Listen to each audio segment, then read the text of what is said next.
Something Was Wrong covers mature topics that can be triggering. Topics such as emotional, physical, and sexual abuse. Please, as always, use caution when listening. Opinions of guests on the show are their own and don't necessarily reflect my views or the views of this podcast. Please note, I am not a therapist or a doctor.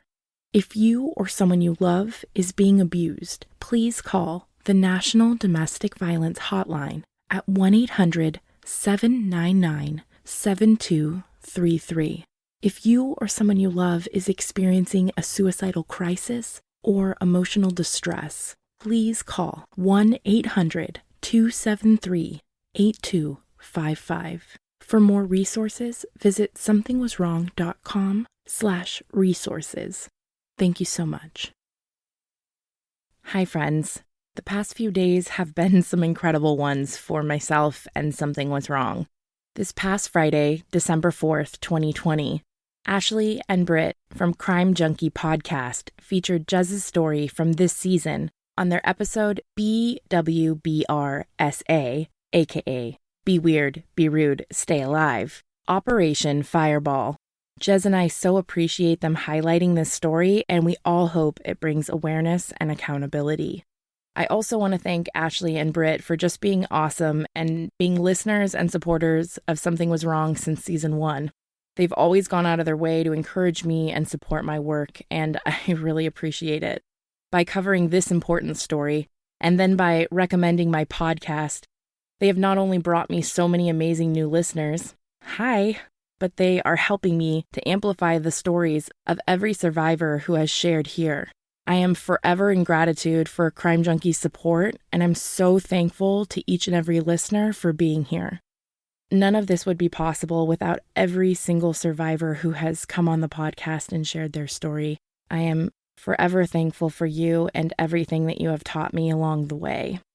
I'd also like to thank Jez, who worked with myself and Crime Junkie to help us with reporting this important story. She's recently launched her own comedy podcast, LGBTQIA, Let's Get Back to Questionable Inappropriate Advice. I will link Jez's podcast and the Crime Junkie episode in the show notes for all of you to check out and support.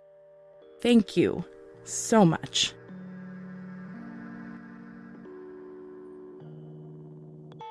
On Saturday, October 27th, 2018, armed with an AR-15 style assault rifle and at least 3 handguns, a man shouting anti-Semitic slurs opened fire inside the Pittsburgh Synagogue Tree of Life. 11 members of the Tree of Life community were murdered.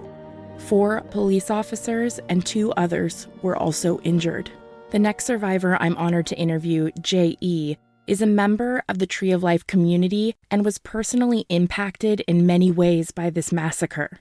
The story is not only about them horrifically losing 11 people that they loved, but about their personal trauma that followed after being doxxed, terrorized, and harassed by white nationalists.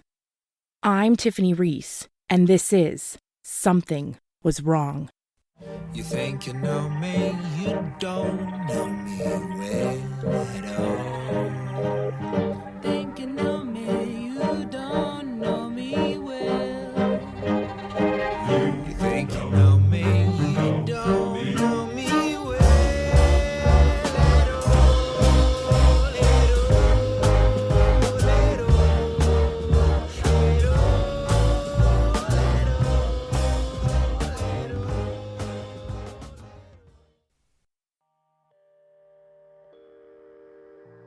Hi, my name is J.E. Reich. I'm 32 years old. I currently live in Pittsburgh, Pennsylvania, which is also where, for the most part, I grew up. I'm also queer and trans, specifically non-binary, so my pronouns are they and them. So I come from a Jewish family. My dad is from London, England. He grew up there because his parents were Holocaust refugees, so they were both from Vienna, Austria, and moved to the UK during the war. My mom is from Miami, Florida, which is where she now lives again. yeah, they moved there because my dad is an academic, and he got a job at the University of Pittsburgh. So that's how we all ended up here. I'm the oldest of five, technically. I have two stepbrothers and two younger sisters. My parents split around when I was 11 or so. So, in terms of my connection to Tree of Life, it actually has to do a lot with their split. For the most part, when I was a child, I went to another synagogue in Pittsburgh called Beth Shalom, which is located in Squirrel Hill. It's also very close to where Tree of Life is, pretty much like a 15-minute walk. When my mom started dating again after my parents split, she met the man who would become my stepfather, Joel, who served as the executive director at Tree of Life for, I think, maybe slightly over 2 decades. So when they sort of started becoming more serious, and when they got married, eventually, we started mostly going to Tree of Life. So I spent like my tween years up until the time I was 18 as a member of that congregation. My younger siblings obviously spent more of their childhood there, and my stepbrothers spent their entire lives there. I left Pittsburgh at 18 to go to college in Boston. Right after that, I went immediately to grad school in New York City. So I lived in New York for 8 years, Boston for four, and I moved back at the beginning of 2018 just because I was at a really low point in my life. I was having like a ton of health problems and some issues with depression. I'd been unemployed for a few months. My last staff writing job had ended. So I sort of moved back to Pittsburgh to take a break, take care of my health, and get a fresh start. I definitely didn't think I'd still be in Pittsburgh, but yeah, I live here happily now with my girlfriend Zoe and our five cats and one dog. The thing is, when it comes to, I guess, like being a member of Tree of Life, it kind of extends to like being a member of any synagogue or like any sort of like worshiping community within Jewish culture. In those kinds of places, in those buildings, in those halls, it's more than a place of worship. Beth Shalom and also Tree of Life for my younger sisters was like where we went to preschool. It's where we would congregate for like Jewish youth group or have like lock-ins at the synagogue with like members of our Hebrew school class. It was where we would learn how to like make hamantashen for Purim, or on Friday nights we would go to services and then have a big communal meal, and where we would dance, where we had our first kisses, where we in the chapels, like where we sought atonement for our sins on Yom Kippur, or when we would yell Mazel Tov after a glass was broken after a wedding. A synagogue is a lot more than a synagogue. It's a safe space, but it's also a place of hope, a place of memory, a place where you can connect to your roots. You can utter things in a language that's been around for millennia and know that those were the same words that your ancestors before you also recited. And it was also a way of sort of forging ahead in the future and really showing that we as Jews can not only survive as a people but thrive. So that's what I think a synagogue really means, and that's why it was even more devastating, because the people who died at Tree of Life represented all of those things.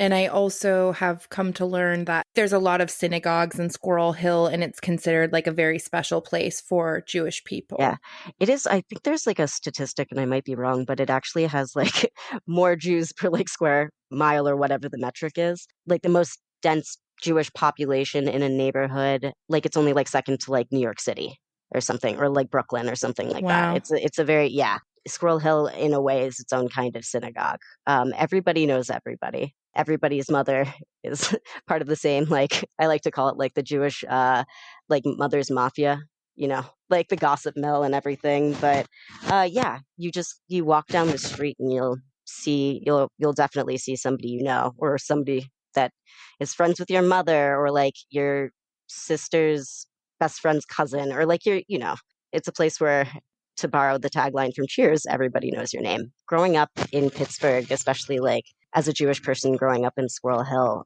I realized how lucky I was to be able to grow up in a somewhat like secure environment where I could express myself as a Jew, and where I could be openly Jewish and have other people understand what that means. Not to say that I didn't encounter anti Semitism in Pittsburgh as a child or even now. I have. I still have a memory. I was like 5 or 6, and I was walking home from the bus stop after school, like back to my house. And this was in another neighborhood in Pittsburgh called Point Breeze. There's like a Catholic school that was nearby where I lived at the time. And like the first time I heard the word kike, I was 5 years old because boys at the Catholic school were like yelling that word at me, from behind the chicken wire fence where they were, I don't know, like playing basketball or something. I'm so sorry. Oh, it's okay. It's. I mean, this stuff happens. The thing that sucks about navigating the world being yourself is that for some reason people find that a distraction or a bother, and I'm lucky enough to know that that's not the case and to know better than that and to have a more open heart because of it.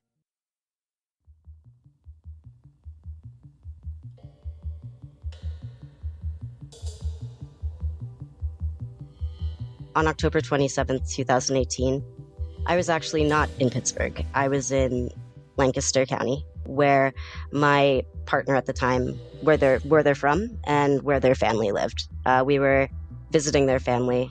My former partner is Mennonite, actually grew up in an evangelical home. So the day that the shooting happened, I was actually preparing to go to a potluck that the church was throwing.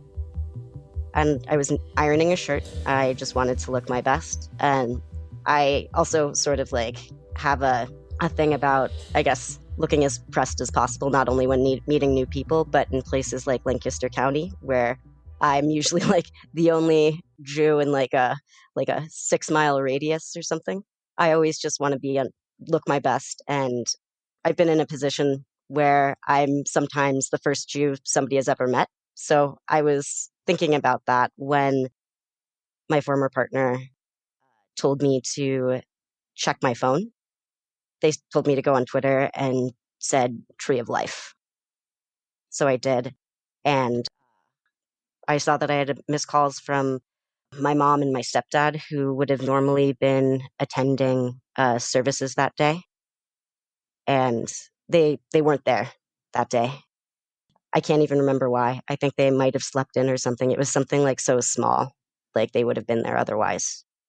I remember I fell to the ground, like I was on my knees, and I kept hearing a sound, and it sounded like wailing, and it took me a moment, or it felt like forever, but it took me a moment to realize that that sound was coming from me. I was the one who was wailing, and I couldn't stop. So my former partner and my former partner's mother actually dropped to the ground alongside me and held me. And my former partner's mother started to actually pray, which was very disorienting. I consider it a lovely gesture. It was weird hearing the name Jesus in that moment, but I knew that it was supposed to be a source of comfort, and it was. I remember after that, like after I felt like I couldn't scream anymore, I felt empty and hollow and bewildered, and I just didn't know what to do. And I felt like I was crawling out of my skin. So my former partner actually suggested that we drive a few minutes away to this central market in Lancaster City so I could just sort of like walk around and distract myself, which was a good thing. That's something that I definitely needed to do. So I remember walking in this sort of like, it's almost like an old 100-year-old like warehouse type of building with really high ceilings. It's an indoor market. And I felt so aimless. And I turned to my former partner and I said, we need to go home. And my partner at the time said, okay, all right. So we grabbed our things, said goodbye to their family, and drove back.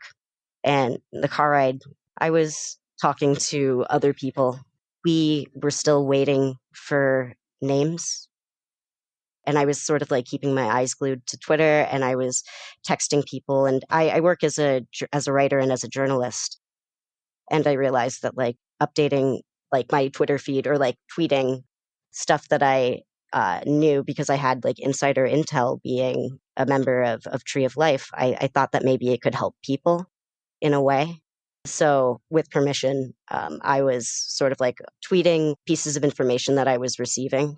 I was updating the death count, which at first we heard was 8 and then ultimately 11. And I was crying a lot while doing it. I was on the phone with my mom, who told me some of the people in the first two were David and Cecil, who were the brothers at Tree of Life who had Fragile X syndrome, who my stepfather was very, very close to. And I just remember my mom saying over and over, I knew that Cecil would be. She said that she knew that Cecil would be the first to have been shot because he sort of like made it his job to stand near the doorway and greet congregants as they came in through the door and say Shabbat Shalom. And she then said that she knew that would have meant David would have also died because he couldn't be without his brother. And he would have gone from where he was sitting in the chapel to run to him to make sure that he was okay.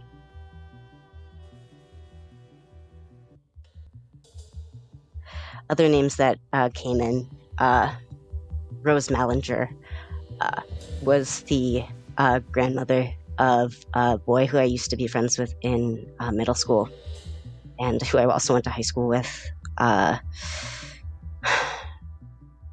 An old friend of mine, this kid Jared, who I also went to high school with and who I was friends with after high school for a time. His father was also one of the dead.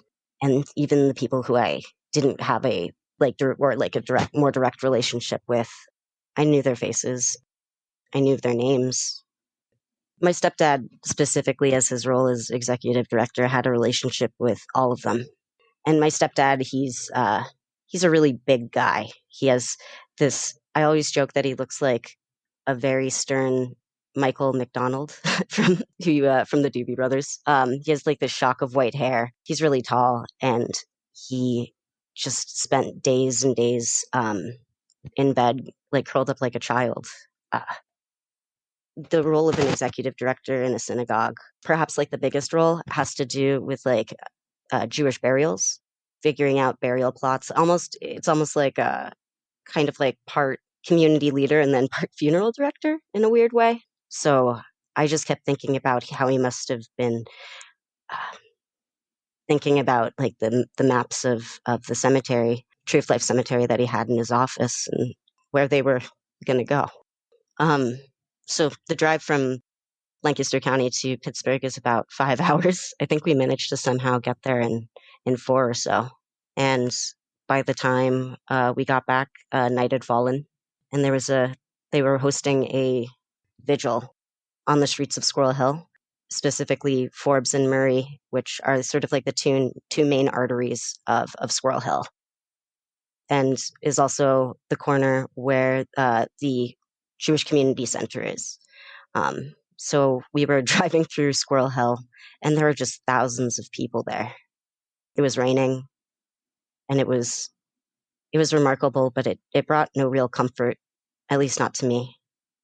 And afterwards, we stopped by the house of some family friends, my mother's best friend.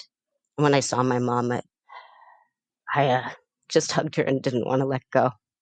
I couldn't believe that she was safe. And then I couldn't believe that so many people weren't. Part of the thing is about my background specifically as the grandchild of Holocaust survivors is that was very clear to me. And it was something I learned as a very young child, that the idea of how something doesn't happen here is a falsity. It's just wishful thinking because stuff like that happens everywhere.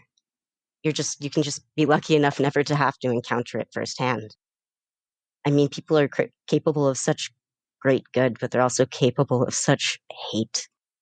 And to think that people who are capable of hate only exist in sort of like the wings or in faraway places is ridiculous. Unfortunately, hate knows no bounds, like love knows no bounds. Uh, Either side of the coin, right? Or whatever the saying is. So, Absolutely. um, understanding that was a very core part of how I grew up because my family was proof. I mean, my Oma and my Opa, my father's parents, were they were only two out of. I mean, both of their families were pretty much entirely eradicated. My Oma had one sibling, her younger sister, that survived. My Opa had his stepsister and stepmother survive. No one else. Those are generations and Wow. generations to come that were just wiped out. So, like, yeah, the idea that something like this had happened in Pittsburgh wasn't the biggest shock to me. The shock was so many other people denying that such a thing could take place in a city like Pittsburgh or in a neighborhood like Squirrel Hill. The mayor of Pittsburgh called the day of the shooting the darkest day in Pittsburgh history. Mhm. Yeah. And it's actually, as far as I know, the deadliest attack Against, yeah, of. Jewish Americans in the history of the United Mhm. States. Yeah. What was it like to process such a horrific trauma? Um, I, I wanted to throw myself into something that I thought could help other people. I mean, it was a way to distract myself, like to both distract and also somehow simultaneously process my feelings about it. So I did what I did. I worked as a journalist. I was contacted by a couple of media outlets, not as a journalist, but as a resident of Squirrel Hill. Well, a former resident of Squirrel Hill, but like as a member of Tree of Life to share like my thoughts about what was happening at the time. But I was also contacted by news outlets like Into, which is like a now defunct LGBTQ news site, and I worked as like a stringer reporter to cover stuff like the vigils that followed afterwards. I just sort of like hit the ground running and I was on the streets.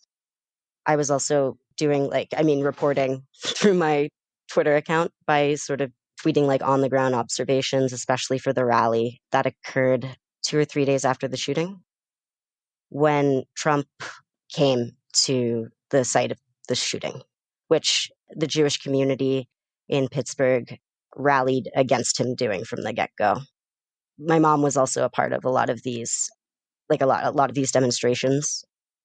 There was there was actually she was right up front at Tree of Life the day of the rally. Right out, they had already gated it up. It remains that way today. It's sort of like now fenced in, and nobody like the buildings remained empty since the shooting, more or less. But she was basically right outside it, and there was actually a Jew for Jesus who was going around with pamphlets, who was basically trying to proselytize to people who were in like the deepest throes of grief. And my mom just turned to him and she just yelled, "How fucking dare you!" And there was Anderson Cooper was like 10 feet away, and like a bunch of like international reporters were there and witnessed it. And one of them turned to my mom and said, "You rock. Like, you're my hero." Oh, there's always humor in the darkest situations, right? But I agree. um yeah, but we Such a like badass move. Good for yeah, her. yeah, she's a badass lady.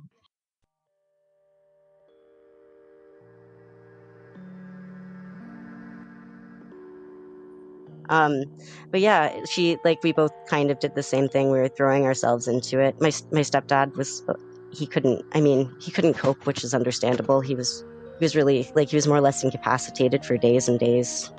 And then of course like we were thinking about the burials in Jewish tradition.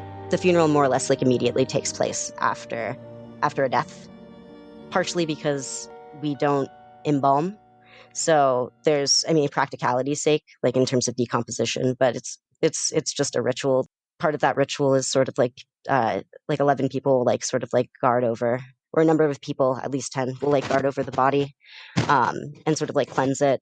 part of it is sort of like in a way like reassuring to mourners that like the body is being taken care of and that the person who has died is still not alone.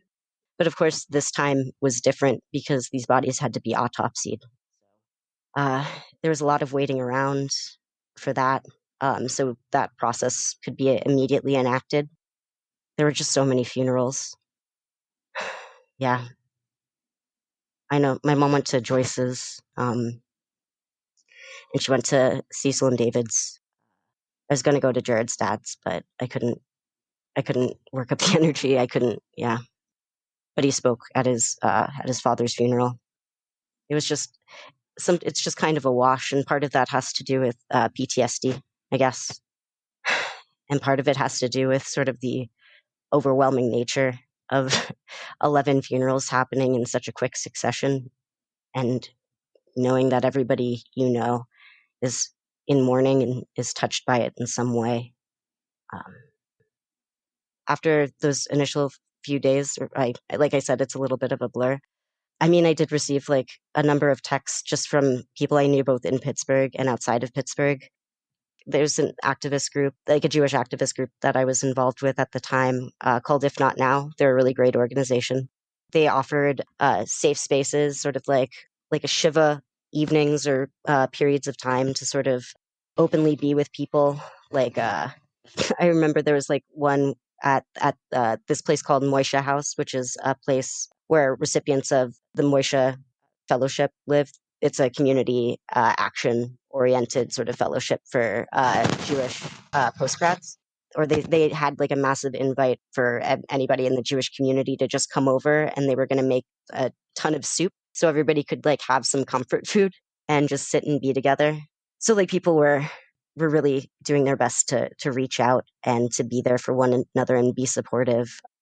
I just felt numb the entire time. And I mean, there was a real outpouring of love from people who I hadn't talked to in years, friends far and wide, but it was just so hard to process all at once.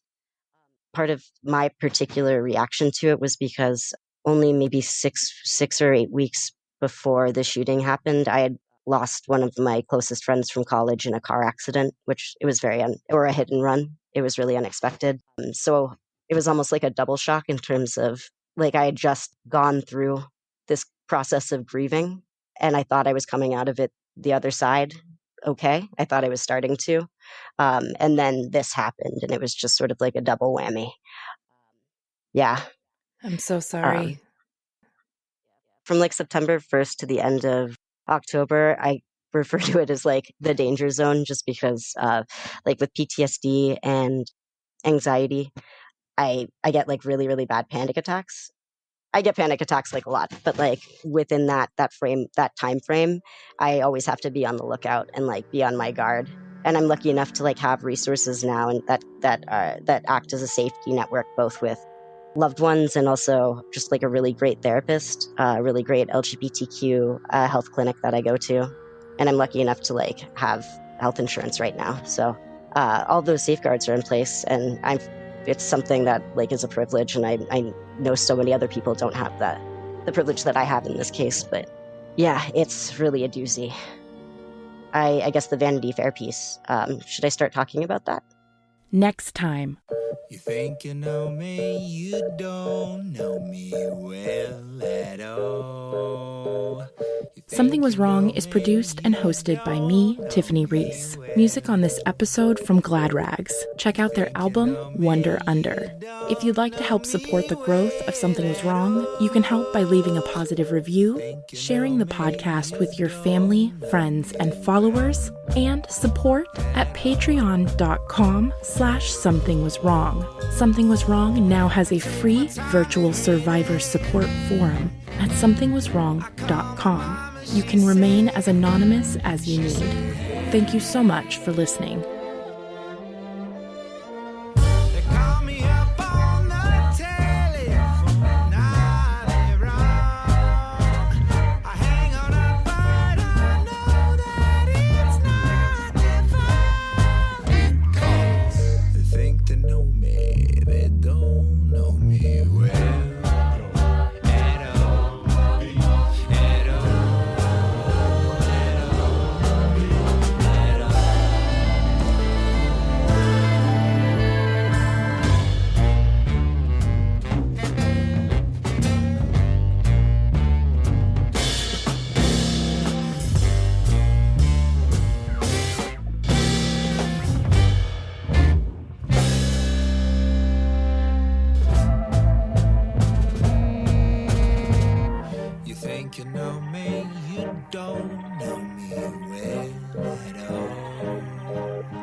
Call 1-888-FARMERS to switch, and you could save an average of $470 on your auto insurance.